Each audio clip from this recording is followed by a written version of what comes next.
प्यारे किसान भाइयों, इस समय बिन मौसम बारिश हो चुकी है।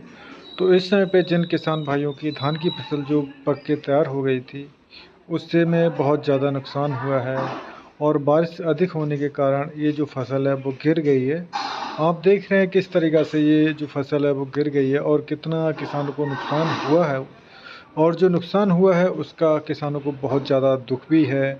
और हमें भी इस बात का बहुत ज़्यादा दुख है कि किसानों का जो नुकसान हुआ है उसमें बहुत ज़्यादा किसानों को हानि हुई है और फसल पूरी बर्बाद हो चुकी है। समझते हैं कि किसान बेईमान होता है और बैंक से लोन लेकर कभी जमा नहीं करता और हमेशा माफ़ी देखता रहता है कि माफ़ी होगी नहीं होगी। उन लोगों को मैं बताना चाहता हूं कि जो किसान हैं, किसान यूं ही बदनाम नहीं होते। हर कोई चाहता है कि इज्जत से जिए।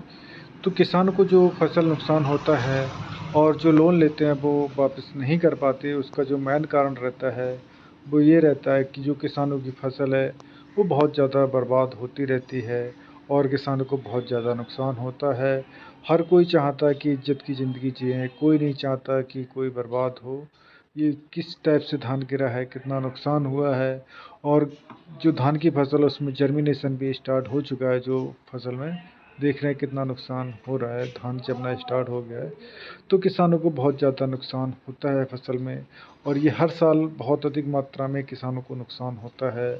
और धान की फसल में किसानों को ज़्यादातर हर साल नुकसान रहता है। इस साल भी जो बारिश ना होने के कारण किसानों ने इंजन या ट्यूबवेल से जो सिंचाई करी थी, सिंचाई करने के बाद जैसे तैसे धान को तैयार किया और तैयार करने के बाद आप देख रहे हैं कितना नुकसान हुआ है किसानों को। जो खड़ी की खड़ी फसल नष्ट हो चुकी है, पूरी तैयार फसल नष्ट हो गई। तो किसानों को बहुत ज़्यादा नुकसान हुआ है। हर कोई चाहता है कि किसानों की मदद करें। तो ज़्यादा से ज़्यादा किसानों की मदद करने के लिए हमारे चैनल को सब्सक्राइब करें और शेयर करें इस वीडियो को, ताकि किसानों की जो समस्या है वो सबको दिखाई दे। और जो किसानों के ऊपर समस्या बीत रही है, जो विपदा पड़ी है, को दिखाई देनी चाहिए। किसान क्यों लोन जमा नहीं कर